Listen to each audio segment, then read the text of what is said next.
Alright, this is Sneaky Pete starting off my Noe's Grill challenge here today. I'm going to do some ribeye steaks, kind of like how I do them when we do those steak cook-offs and stuff. I got the sous vide ready and everything, so I'm going to record it and edit it, and I'll walk you guys through how I do what I do.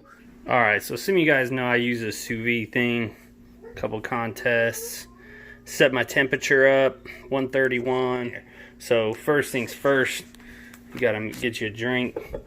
This is the new Captain Morgan's.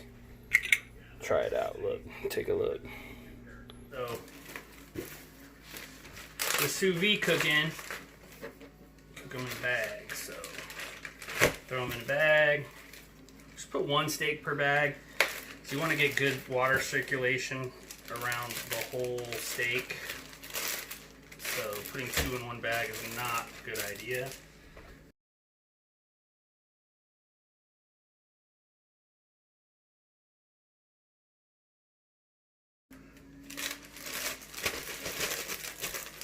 So you want to try to get as much of the air out of this as possible, because air in the bag reduces cooking, the cooking ability.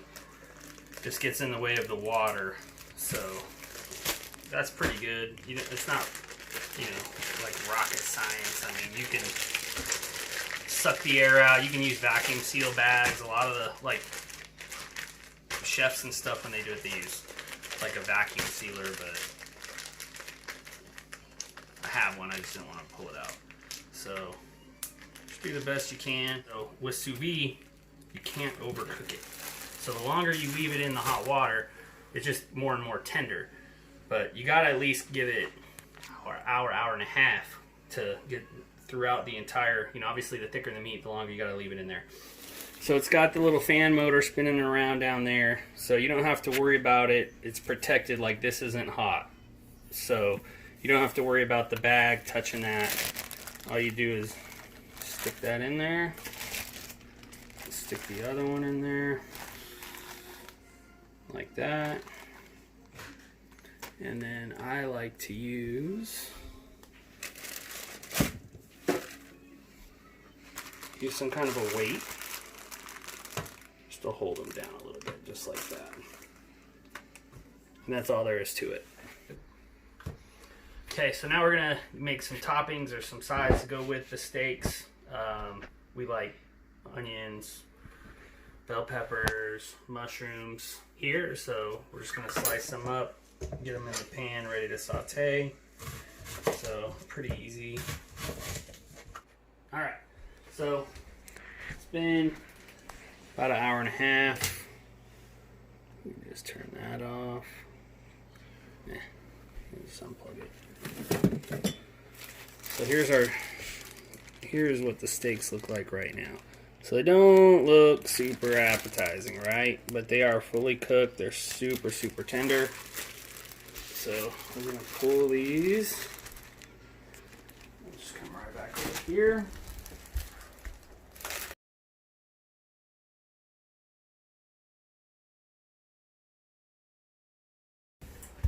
For seasonings, depending on what kind of steak you're cooking, we're on the West Coast, so Trader Joe's is pretty popular. This is a pretty good one. Just a steak and chop, kind of like a Montreal steak. That's what that is. This is more of a barbecue, just off the shelf. That's a chicken fajita one. We're not cooking chicken or fajitas, so we got these on here, and like I said, they're fully cooked. You could eat it right now. They're just not real appetizing looking because they're kind of just like brown. So what I'm going to do is I'm going to throw them underneath the broiler for a few minutes.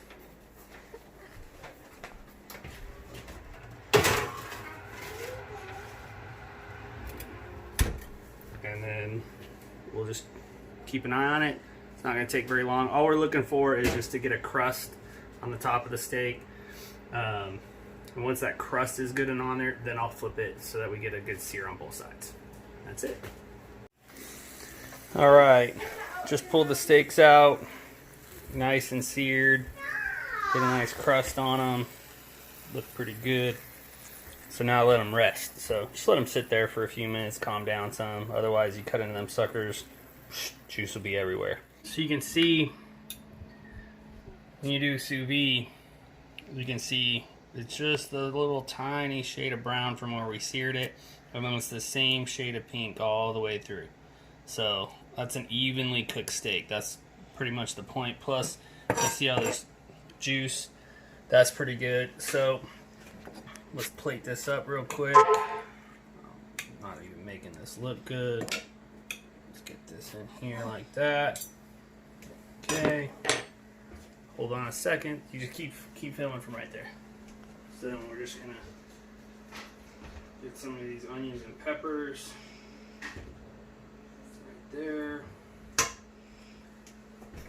So that's a sous vide ribeye right there.